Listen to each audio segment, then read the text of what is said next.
So we started off the day with an interesting behavioral health discussion and then followed into sort of California as we're in a state of flux with change that's coming.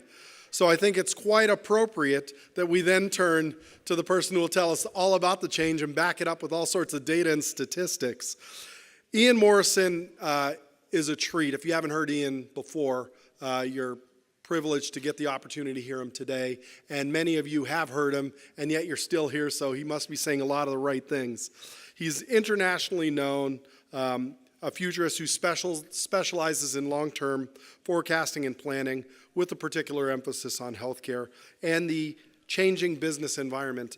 And when you hear Ian talk, you'll also know a quite incisive accent, which I think also adds to the humor. And Ian, we're privileged to have you here. We look forward to hearing you. Ian Morrison, thank you. What a pleasure to be here. And Demetrius promised me the coveted after lunch spot, which you don't often get that. It's, no, but actually it is the coveted spot because I'm the warm-up act before Dwayne and Dan have a wonderful conversation. So I'm thrilled, absolutely thrilled to be here. Those of you who don't know me, I'm a professional futurist. My definition of a futurist is an economist who couldn't handle the calculus, basically.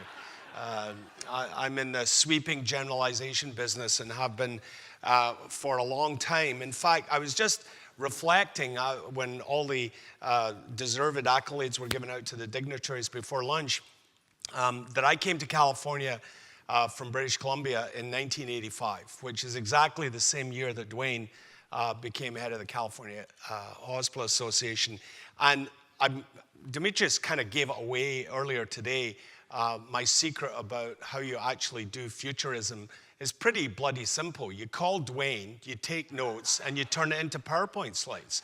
I've been doing it for 30 years. I mean, I wrote a piece after the election called California First, and I talked to maybe a dozen people, but basically the entire article was the first 30-minute conversation I had with Dwayne, who told me exactly what was going to happen and what was important. So I can't thank you enough, Dwayne, for everything you've done for me, and I've shamelessly stolen it without attribution for here 30 years, and Demetrius gave it away. Anyway, I'm delighted to be here and to celebrate the great work that Dwayne's done. But I thought it might be helpful. And by the way, I was here all morning. I thought the panels were spectacular. I have about 20 pages of notes, so I'll be stealing their stuff too. But I did want to give you my take on what I'm seeing in my travels across the country. And, you know, I work with everybody in healthcare from Kaiser to Pfizer, I mean, literally. And so I've had the opportunity in the last, well, since the election is particularly, because this is a chaotic and weird time, but I've been all over the country and a lot of different markets, a lot of different actors. I was in Texas earlier this week. I was in Indiana the week before. I was in Arizona.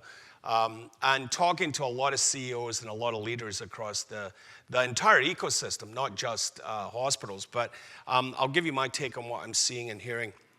And let me just tell you a little bit what it's based on. It's based on my rattling around, of course, but I also, for those of you who don't know me, have had a partnership with the Harris Poll and the Harvard School of Public Health for about 30 years now. And every year we've surveyed doctors, consumers, employers, health plans. Not every year health plans and not every year hospitals, but generally hospitals most years. So I'm going to draw on some of that work. And in the last 12 months, we moved that service over to partner with Levitt Partners. So those of you who know Governor Levitt, former governor of Utah, former Health and Human Services Secretary. Levitt Partners is healthcare intelligence and consulting group, and we've had a wonderful relationship. I always like to point out that I'm a senior advisor to Levitt, not a spokesman for Levitt, so that gives the governor and his colleagues plausible deniability if I go off the reservation, which I will do in about 8 minutes. But it's been a wonderful relationship, and certainly I've learned a lot. And actually, they have a regular Thursday call at 1 o'clock from the Washington office, which I'm sure is going to be really interesting today, given all that's going on in healthcare. All right, enough of the introductions. What do I want to talk about? Well, I mean, I guess I'm a kindred spirit to the panelists from this morning. I thought we were doing fine with regard to healthcare. And I thought we're doing great in California in terms of the progress we had made. And then we had an election, right? And it kind of put us all on tilt. And I'll take you through what my take is on all of those things were. And then what I'd love to do is to just share with you my perspective of what I'm seeing amongst hospital leaders across the country and the sort of 10 common themes in the strategic plans they have, and really challenge and say, well, is it really changed as a result of all these changes in the environment? And then we'll maybe close with some implications for California. And hopefully, I don't know if there's a clock ticker, but if somebody can give me maybe a 5-minute warning, so I want to try and leave 5 minutes. Thank you for Q&A. All right, so I said I thought we're making progress. Why did I say that? Well, if you take the national view, we're expanding coverage. 20 million Americans had healthcare coverage that didn't before Obamacare. The biggest drop in the uninsured since LBJ, right? That is no mean achievement. We were doing payment reform, and this was on a bipartisan basis. I mean, MACRA passed the Senate 92-8. It was not some left-wing conspiracy, right? I mean, it was making progress, and a lot of people were on the path and certainly embracing the rhetoric of moving from volume to value. My line of the day is Alyssa's, you know, whatever happened to the dog? I think that was genius. I'm going to use that everywhere. But it is this tension that we've seen, and we'll come back to that payment reform progress in a bit, about whether there's a little bit of steam gone out of that as a result of the new administration.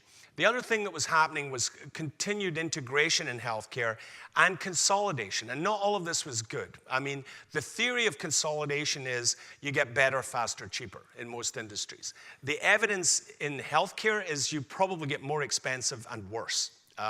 And that is not necessarily true or doesn't have to be true, but it seems to be true largely because of pricing power in the markets in which we've seen consolidation. Now, I'm not picking on hospitals here because this is all over the healthcare industry. We're seeing a tremendous amount of aggregation of physicians and everything from roll-ups of hospitalists into for-profit companies to the kind of aggregation of every anesthesiologist within 30 miles in a monopoly and extracting higher prices. That's going on everywhere across the landscape. Some of it is more or less publicized.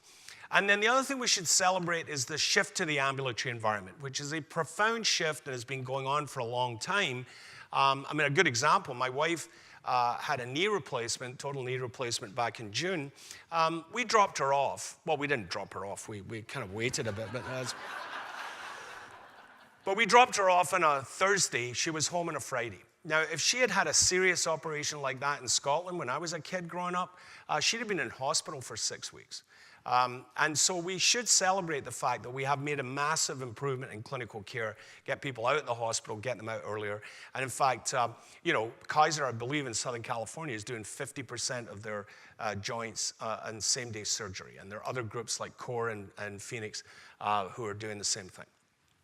The other thing we did was invested in IT infrastructure. I mean, and this was not Obamacare so much as the High-Tech Act, part of the stimulus bill, so $36 billion to bring American healthcare at least into the 19th century, if not into the 21st century with regard to IT. We were way behind other countries, and now we can enjoy what I call meaningless use across the entire industry.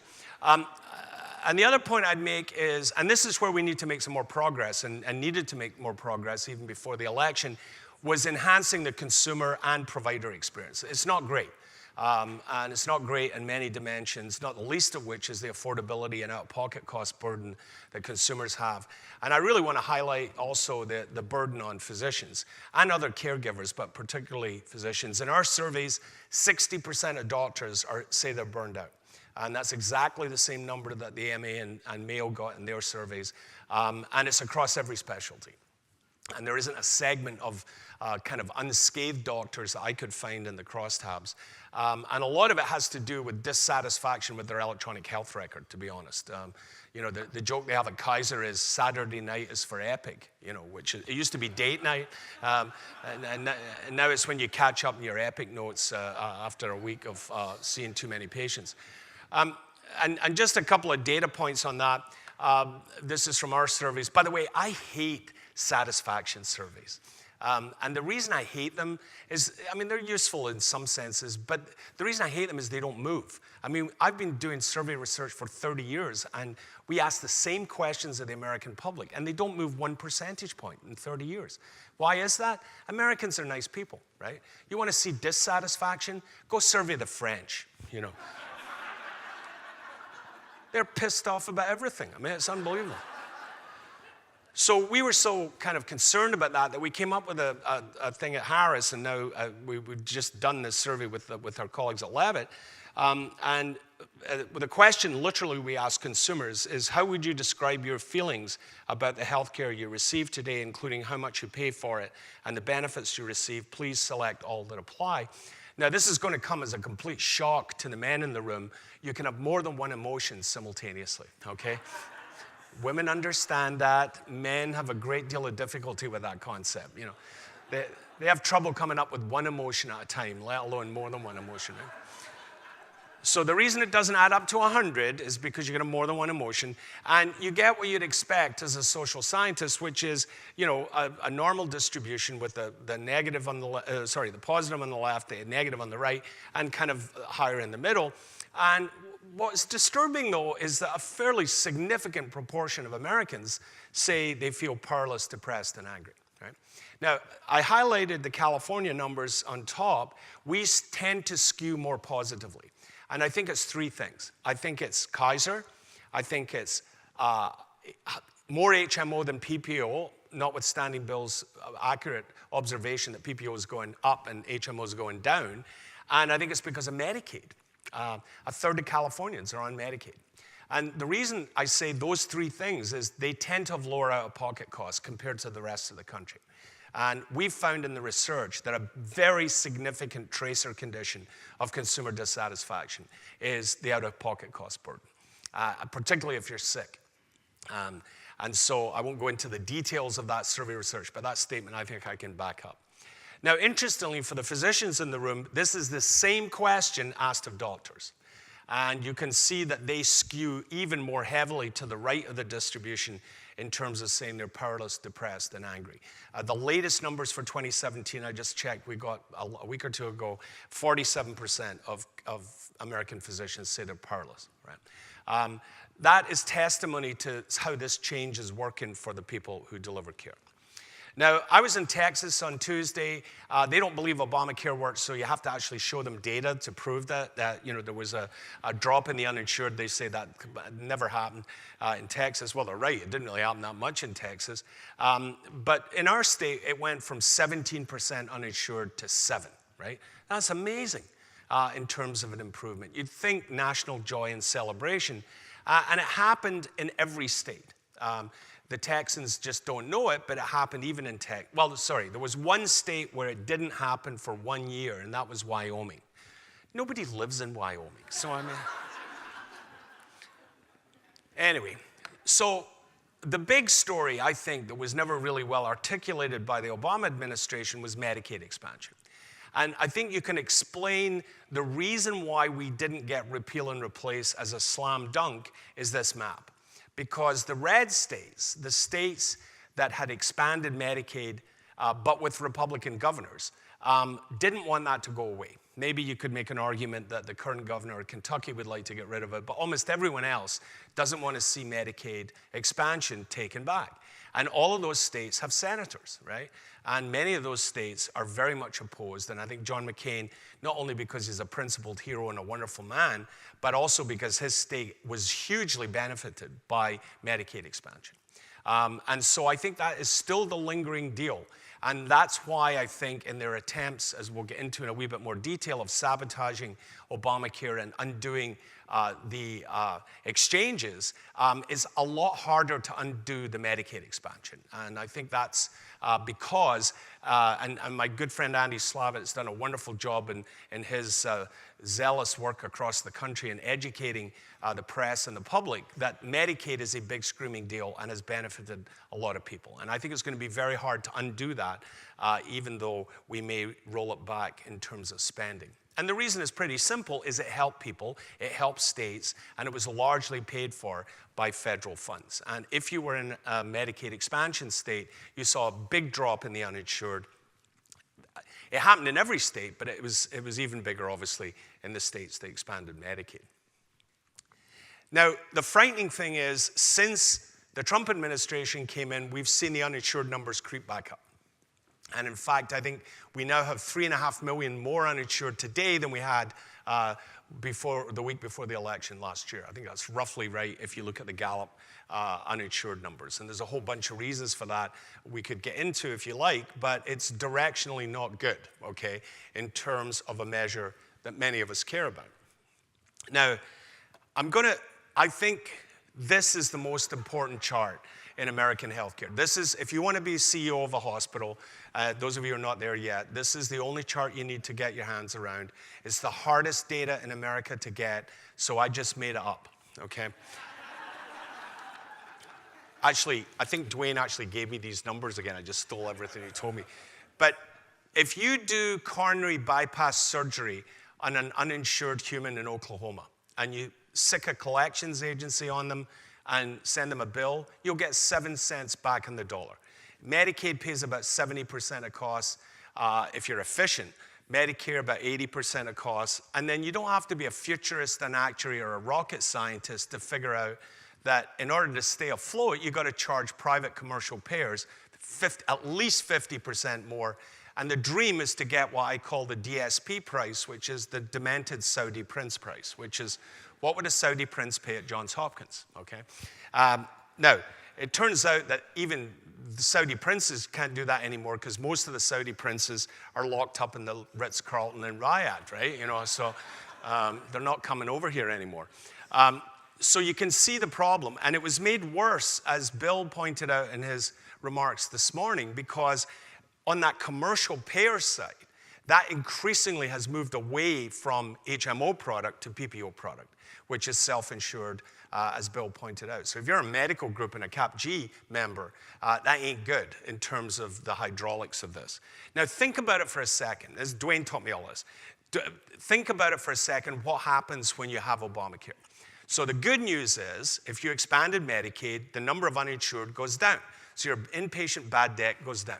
Now, I haven't seen good numbers for California, but in Oregon, where they keep a good sort of total revenue track of uninsured as a percent of hospital revenues, it went from 6% to 4% like that. In Montana, it went from 4% to 2% like that, okay?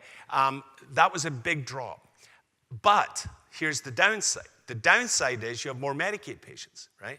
And you have a permanent impairment in the payer mix. Plus, you've got this increasing shift towards high deductible healthcare on the commercial side. So middle income people can't afford the down payment for the MRI to get the MRI so they can get the surgery. So everywhere I go, I see the same thing. And this is New Hampshire, Texas, California, Stanford Children's Hospital, I'm on the long-range planning committee for, is they're full, but they're full of the wrong patients, right? Too much Medicaid and a bunch of people who you're missing all those high-cost cases because of high deductible healthcare. And that is the story I'm hearing across the country. 2015, best year ever financially. 2016, not so much. Every hospital system I've seen numbers for in 2017, they're going like this in terms of margins. Now, you might be beautiful and happy and knocking it out of the park, but that's the kind of story I'm seeing in a lot of states and a lot of boards across the country. Now, I didn't really make it up. I did get the data from Dwayne, and the American Hospital Association does actually keep track of this stuff. And you can see over time that we've seen this cost shift to the private sector because Medicare and Medicaid, quote unquote, underpays. Well, another way to say that is you can't manage on what they pay you. That's not quite the same as underpaid, right? And I think we're going to get to that situation, quite honestly, in the years ahead. Because I do a lot of work with the private payer side, particularly the self-insured employers through Pacific Business Group on Health, and they are not happy campers, and they are not simply just going to write you a check. I mean, I'll give you one anecdote to support that statement. I was speaking at Kaiser's national accounts meeting, which is basically the internal rah-rah meeting for their sales force up in Seattle a couple of months ago. And they had a panel after my talk, which was the benefit managers from Boeing, Disney, one of the big national union trusts, and Microsoft. Now, I had done a lot of work with Disney and Boeing before and knew what they were doing about ACOs and all the rest of it, but I hadn't been exposed to the Microsoft guys. So Microsoft, 10 years ago, had what they described as an all-you-can-eat healthcare program, right? I mean, you want to go and have a total head transplant, you can have it, 0 deductibles, no co-payments, knock yourself out, literally. They now have narrow network, ACO, high deductible, manage it very aggressively, okay? That's a symbol, a signal of the shift that's going on even in that private pay side. So if you put all that together and you say, what's keeping people up at night? Well, and I'll get into the election in a second here, the chaotic nature of the political process with repeal and replace is causing a lot of anxiety. The promise and progress that I described at the beginning may be being reversed, and there's concerns about that. They're particularly concerned about coverage expansion being eroded, and you heard that loud and clear from our colleagues this morning. What is also of concern, and we'll get into this a little bit, is that the volume to value movement may be stalling out. And the reason for that is not that it's reversing, it's the level of commitment, the speed, the urgency, the power of CMS is much, much greater in the previous administration than it is in this administration. And we'll see how our new secretary deals with that going forward. The net result of all of that is concerns about margin pressure in the way that I just described, and anticipation by a lot of CEOs that I talk to that we ain't done yet, and including this tax bill, which passed the House by whatever it was, 227 to 205. There are some worrying provisions that may be triggered if this bill does go through, which might cut Medicare by as much as $25 billion a year. Through arcane rules that probably Dwayne understands, but I certainly don't, but is not a good thing, right? But a lot of CEOs across the country are bracing for some kind of whacking of both Medicare and Medicaid financing. And that has sort of amped up the importance of focusing on revenue cycle, amped up the importance of focusing on cost management. Plus, you've got these lingering concerns, as I laid out, about consumers and physician experiences not being terrific because more and more payment is tied to those experiences. And continued anxiety about consolidation in the industry and about the burden of regulation. If there's one positive thing that may come out of a Trump administration in healthcare, it might be this deregulatory movement. I mean, I took copious notes this morning. I'm giving a talk to AHIP, or 2 talks to AHIP in the next 6 months, one in December, one at their national meeting, around the whole issue of simplicity. Because I think this system is way, way, way too complicated, and we're making it more complex by the minute. And then the final fear that a lot of them have, the more sophisticated ones, is being disrupted by someone else. Amazon is the one that everyone throws out. I mean, in the last week or two, we heard the announcement that CVS is going to try and buy Aetna. Somebody asked me, one of the analysts asked me what I thought of that, and I said, if that works out, maybe Toys R Us will buy Humana. I ran into Bruce Badakin on the plane coming back last week from a gig, and I told Bruce that joke. He's on Rite Aid's board, and I said, oh, that must be funny. I said, retail sucks, and he said, does it ever? So health insurance sucks, retail sucks. You put that together, you have a double sucking sound, so we'll see how that works out. So in California, I mean, and everyone said it much more eloquently this morning, here's what's at risk for us. A quarter of the people who got coverage under Obamacare live in California, the net new covered. I mean, that's one way to think about this. We have a lot at stake here, people, and that's why we've got to keep fighting to retain it. We're getting north of $20 billion of net new federal money every year, right? 15 to 18 in terms of the Medicaid expansion, $5 billion in exchange subsidies, and those numbers keep growing every year. We're up to a third of Californians on Medi-Cal. I was in San Joaquin in Stockton yesterday with a community-based group. You know, they're up 40, 45% in the Central Valley in terms of share of Medicaid. And we, thanks to Dwayne and his team, have maxed out in terms of extracting federal dollars through matching. It's like an art form. We're really good at it. And we've probably amped up more than almost any state in being able to think through the best deal for our state, which I think is exactly the right way to play the game. And then you've got my friends at Kaiser who have basically doubled their commitment. They always get, you know, sniped at for not taking their fair share, but they're now close to 1 million Medicaid members nationally, and doubled their commitment here in California. And the other thing we know about California as the context is that there's a 40% price differential in terms of total cost of care between North and South, right? And North tends to be underutilizers, but very expensive on the price side. Southern California is the other way around, right? And, you know, we have this unusual and powerful, and I believe important set of assets in you know, capitated delegated models that have some vulnerability, as Bill pointed out this morning. And we also, I believe, have the highest functioning exchange in the country with its own marketing dollars, remember.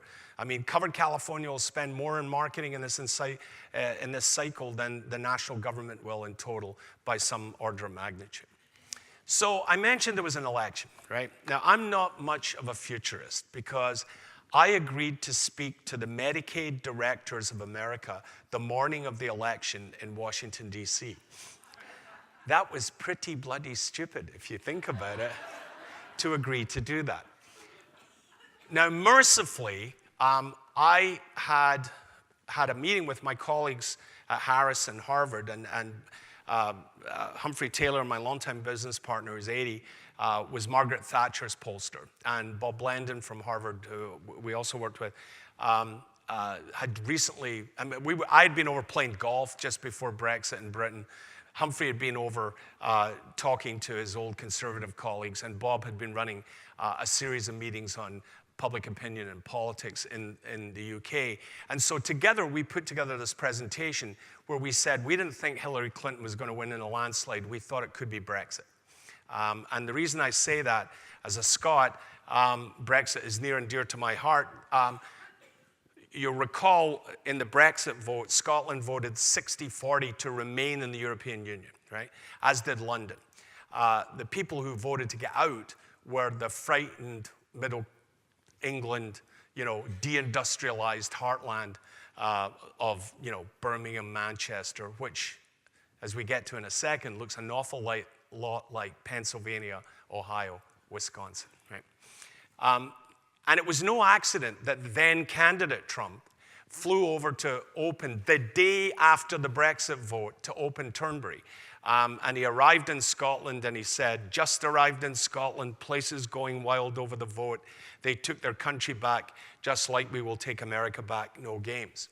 Now, he was wrong, clearly, because Scotland had voted 60-40 the other way. And I'm deeply proud of my Scottish countrymen. They unleashed on him in Twitter. And do yourself a favor, just Google Trump, Brexit, Scotland, Twitter, and you will get access to the most unbelievably creative use of profanity. It brought tears to my eyes. I was so proud. I mean, some of the adjectives I had never even heard of. It was unbelievably great. Anyway, so, and it was because the vote was very, you can't see that, that's a map of the UK on the right-hand side. But the point being, it was older voters who overwhelmingly wanted out, whereas younger voters, and by the way, this was a vote about the future. Those older voters are not going to be in the future very much longer. So, but the younger voters disproportionately wanted to stay in the European Union. But the people who voted against, who voted for Brexit, rather, were mostly older places with fewer college graduates and people who are more nationalistic and potentially somewhat anti-immigrant, right? And that is exactly what we saw in the American election. And so we speculated last summer, who's going to be the leaders of the free world? Is it going to be this cast of characters? And by the way, Boris Johnson and Donald Trump have exactly the same hair. They just comb it differently, okay? So was it going to be that cast of characters, or was it going to be girl power, right? And, well, you know what happened. I mean, Hillary Clinton's now teaching at Harvard, and Theresa May is, I think, 3 months away from teaching at Harvard. And Angela Merkel wishes she was teaching at Harvard. I mean, basically, we're down to Angela Merkel and the Pope as adult supervision for the planet now. I mean, I think that's it. And Nicola Sturgeon, the First Minister of Scotland. Anyway, so let me tie this back to America for a minute. So this was, I thought, one of the most insightful analyses of the election, which was basically every little dot in this chart is a county, right? And this is The Economist did this. You can go on the website and click on the little bubbles, and it'll tell you who's who. But basically what they showed in this chart, and well, so you can orient yourself if you can't read the axes. On the y-axis is the change in Republican margin over Democrats. So in other words, the people, if you went up, you moved towards Trump, right?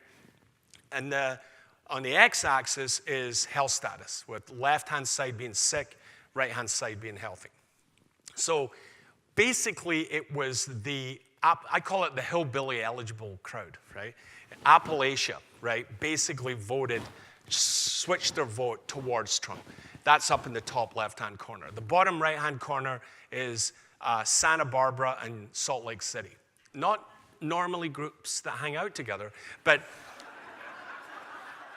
for different reasons moved, away from Trump. So keep that image in your head, because it's important when we get through to, the politics of the vote.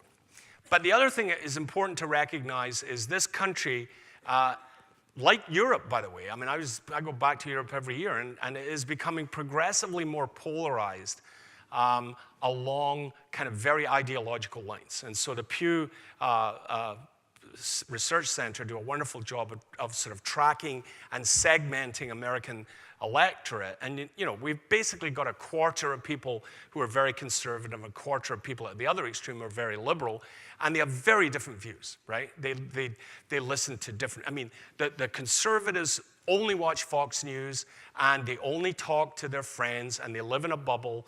At the other extreme, the liberals only watch Rachel Maddow. All of you have your own little bubbles of friends reinforcing, sending crazy shit to each other about, conspiracy theories on the left and right, and whipping yourself up into a frenzy, right? And there are 4 people in the middle reading the New York Times and listening to NPR, right? But if you look at who supports the president, look at these approval ratings for the president. It's 97% in one direction or 97% in the other direction, right? That we are losing our ability to have a conversation because of this polarization, and it's getting worse and worse and worse. I mean, I keep telling my liberal friend, I live in Northern California, you got to get out of the bubble. I'll take you to Oklahoma, and you'll find out there's a very different view about how the world could work. And I think we're losing that conversation. It's one of the great reasons I love working with Governor Leavitt is he makes me feel good about the world again, that there is sanity and you can have bipartisanship and all that good stuff. Anyway, the problem is this plays out in healthcare, and it plays out in very powerful ways. So Bob Landon, bless his heart, and if you haven't read Bob's review in the New England Journal of polling since the election, it's masterful in 8 pages and synthesizes all of the polls that have been done and a lot of history of this stuff. But it basically tells the story of the partisanship in the healthcare debate. And essentially it's this. If you liked the Affordable Care Act, you probably were going to be voting for Hillary Clinton. If you hated the Affordable Care Act, you were probably going to be voting for President Trump. Right? It had nothing to do with your detailed reading of the Affordable Care Act or even your personal experience. It had everything to do with one tracer condition, which is your attitude towards the role of government. Right? And if you believed that Obamacare was government overreach, you were with Trump. If you believed that it was an important thing for the American public to do, you were with Clinton. But here's the issue amongst Trump supporters.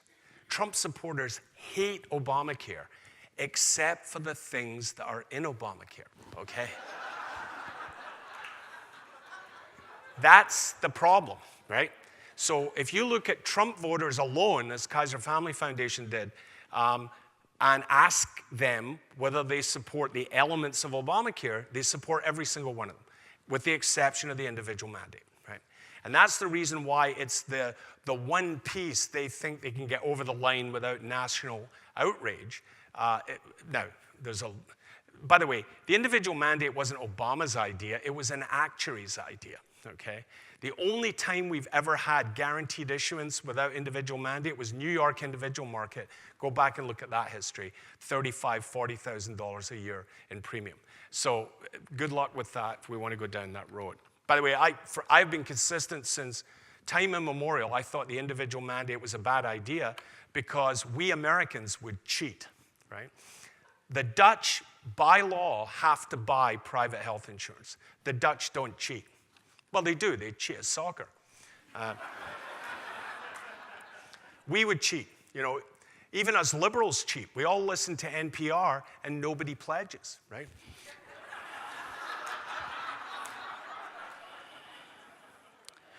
So my point on the role of government is sort of made by this slide, which basically says, look, we had a consensus that government should play a role in the Bush years, right?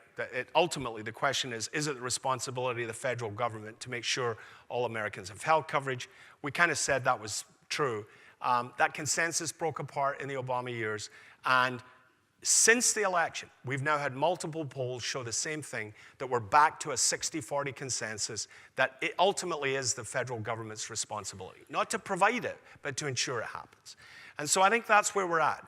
And so if they succeed in repeal and replace, it's over the wishes, I think, of the American public going forward. Now, I want to give the conservative view due deference because it is absolutely true that we have a problem with regard to spending in healthcare. And remember, there's only three sources of money. It either comes from business, government, or households, right? Well, that's not true. You could borrow it from the Chinese, which is what we do. That's another talk. But let's imagine there's only three sources of money. You either pay for it in foregone wages at work, right, which is employer-sponsored healthcare, or you pay it through taxes, or you pay it directly through deductibles, co-pays, and your share of premium, right? There's only three sources of money, right? Now, that's the money flow side. We had a national debate around quote-unquote Obamacare, and really what we were talking about was a sliver of people at the top of this chart, the 20 million people in the individual market. The people getting subsidies in the exchange, even in this particular discussion, about 10 million Americans, even in this enrollment period, that group actually are getting so many subsidies that their costs are going down, not up, even in 2018. If you look at the numbers, that's one of the reasons enrollment is up. They're paying less, not more, right? The people who are really mortified are the Chamber of Commerce crowd, right? The people in the individual market, like me, 63 or 64 years old, buying in the individual market where our premiums are going up like this and we're not getting a subsidy, right? And that's the angry crowd, right? But most people aren't in that conversation. Most people get their insurance through work. And the real story of expansion was Medicaid expansion. And those folk actually, you know, people say Medicaid is a broken program. Not if you're on it, it's not. Compared to being uninsured, they're the happiest of all. Now, to give conservatives their due deference, though, and by the way, most of us at college had posters of Jimi Hendrix at our keggers. Paul Ryan had this chart at his kegger. He bragged about it. He said, I want to grow up and cut entitlements, right? And it's a legitimate point, right? Because Medicare, and if you add on Medicaid expansion, eats the federal budget, right? I mean, now, if you're an economist, you say, well, you've got to raise taxes then.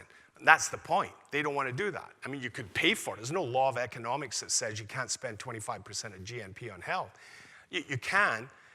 It just crowds out other stuff. But the point is, this is what is really at the core, I think, of the Republican imperative. And particularly the concern over Medicaid expansion that they have is it's another entitlement that could be massive. It's already bigger than France. Medicaid is bigger than France in terms of its population.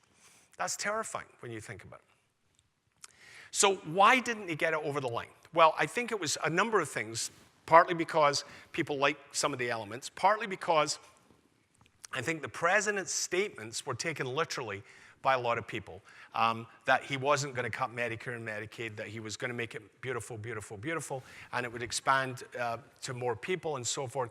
That is at odds with the Republican orthodoxy, which is to increase responsibility consumers paying, high deductible health care, health savings accounts, to move it to the states, to make it more transparent, to make insurance cheaper, and I'll say a little bit about how you do that, to make it more market-oriented. That sounds good. To make it Medicare modern, which is code for premium support. To make Medicaid a managed care program, we could get behind that. But doing all of that and making the deficit go down, don't get rid of guaranteed issuance, which is hugely popular with the American public, and don't throw 20 million off the rolls. That's a hard one to solve for. And that's where these successive waves of proposals have been knocked back, because you can't do all that stuff and be consistent, right? And particularly, there's been an obsession to try and make insurance cheaper. Now, if you want to make insurance cheaper, it's not that complicated. You leave out sick people, okay? I'm sorry, that's how we ran the individual market before Obamacare. You know, I was denied coverage in the individual market in Northern California 3 times by Blue Shield of California. They sent me in triplicate, you are denied individual coverage before Obamacare saved my bacon. And they told me in no uncertain terms why they were not going to cover me. I was a Honda, hypertensive, obese, non-compliant, diabetic, alcoholic, right? Now, none of that is true, but it is directionally correct, okay? So you can reduce premiums by leaving out the Hondas, right? And that's basically what they want to do. You can talk about competition, but the real deal is how much you pay people, who you cover, and what you cover them for. So that's one of the reasons they started to go into, well, let's get rid of the frills, you know, like maternity and behavioral health and prescription drugs. Those are the frills we'll get rid of. Or you could lower the actuarial value of the plans, right? We currently have gold, silver, platinum. We could have copper, pewter, dirt. And, you know, dirt is 50% actuarial value, and that is kind of what was embedded in a lot of the proposals. Or you could change the age rating, which is a very popular idea, except for the fact when you do the math, it would reduce the premiums for young people a tiny wee bit and make it 2 to 3 times more expensive for 62-year-olds, right? And that's, again, what killed a lot of these proposals when they were actually under the scrutiny of the Congressional Budget Office. And I think a lot of the delegate to the state stuff was really trying to do removal of guaranteed issuance through the back door, and removal of lifetime caps would be another. By the way, this is one that really irks me, because most Americans don't know that they had lifetime caps in their employer-sponsored plans before Obamacare. 90% of employer-sponsored coverage had lifetime caps. Now, why is that relevant? Well, I'm on Stanford Children's Long-Range Planning Committee. Chris Dawes carries with him, the CEO, carries with him at all times a little spreadsheet that's got the names of 35 little kids on it who are running current bills in excess of $1 million for that state, right? In the old days, you know, you theoretically, you, the parent, would be on the hook for that lifetime cap. And that 109 million Americans had that went away as a result of Obamacare. And that very few people know that fact. Now, I have been consistent since the election in my metaphor that I've used to describe repeal and replace. It's like breaking up the Beatles, where you just keep George and Ringo and you expect it to sound good, okay? It turns out that John and Paul are actually quite important. You got to mandate things, you got to raise taxes, and you got to provide subsidies. And so they really are quite important. And in a deal after the election, I was moderating a panel in Washington a week after the election, and Chris Jennings was on my panel. He was Hillary's advisor, and he said, he liked my metaphor, and he said, you know, Ian, when they're done with this, all you're left with is Ringo. And as a former drummer, I can tell you that's not a good place to be. Right? And what I would say, if I could quote my favorite author myself, I wrote back in January that Republican policies are ideologically coherent, they just aren't actuarially coherent. And I think that's right, and I think that's part of the problem, that none of the proposals have either reduced premiums for people or covered more folk. It's been the reverse. And you know, I think that's why it's still gonna be hard for them to get it over the line. So I'm going to do two things, because I know I'm out of time, but I do want to just say the so what of where we're headed with the scenario stuff and the policy side, and then some pleas on strategy going forward. I think there's 4 different scenarios. You know, I don't think we're going to do repair and revise. I think we're going to have a war till the next election. I'm sorry, I think that's the end of it. If they do the individual mandate, it's basically sabotage by fault. Repeal and replace is really what they want to do, and declare victory that they've done that. And in the interim, they're sort of letting Obamacare fail. Taking the mandate will even exacerbate that. And folk like Andy Slavitt are calling this current process sort of synthetic repeal. A whole series of actions that we see unfold in the press. The people I feel really sorry for, actually, are the folks in Florida and Texas and North Carolina. Massive numbers of people who bought on the exchanges who are seeing 20 and 30% rate increases as a result of all this action. All right. This is pretty funny, but I'll skip it in the interest of time. The one thing I did want to say about payment reform is I think there's been a kind of chilling effect in the environment with regard to payment reform. You know, the commitment that Tom Price and Alec Azar, I think, his successor, to payment reform initiatives and to alternate payment methods and macro and bundles and all that good stuff is not nearly as great as if we had had a different outcome of the election. It's not that it isn't happening, and my colleagues at Lever are very much of the opinion that we're going to continue on this migration towards population-based payer arrangements where more risk is going to be placed on the provider system, whether on an episode basis or on a population basis. And I agree with that. I think that the view is clear. The urgency, the speed, the degree may not be as intense as it would have been had we had a different outcome last November. And that's not to say we're going backwards, because Levitt tracks this very closely. We're up around 30 million folk in ACOs of various types. It continues to grow. The results, to be honest, are underwhelming in terms of improving quality and reducing costs. There are islands of excellence, to be sure, but in the main, it's not a big screaming deal. It's better than doing nothing, for sure, but it hasn't been a home run quite yet. And it's not going over necessarily brilliantly with doctors. The big green bars basically are the percent of doctors who have no plans to participate in these things. And you can see it's pretty significant.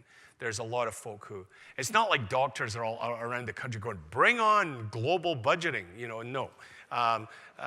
It's not that. All right, I've said that. So I'll close just with a quick outline of these 10 common themes, and then we can maybe do 2 or 3 minutes of questions here. I see a lot of strategic plans. Everybody's trying to grow, and they're all trying to grow at the expense of their immediate geographic neighbor, right? You think about that for 2 nanoseconds, not everybody can succeed. Everyone's trying to engage with consumers because more and more of the payment is tied to how you delight them, and you don't at many instances. Everyone's trying to engage their doctors. And they remember, unhappy campers who are pissed off about their electronic health record. And increasingly, most hospitals have 3 buckets of doctors: employed doctors, loyal doctors, and the rabble in the community. That's a polite term. And you've got to find a way to have what my friend Dan Varga calls economic docking opportunities with those 3 buckets of doctors. Everybody's focused on quality and patient safety.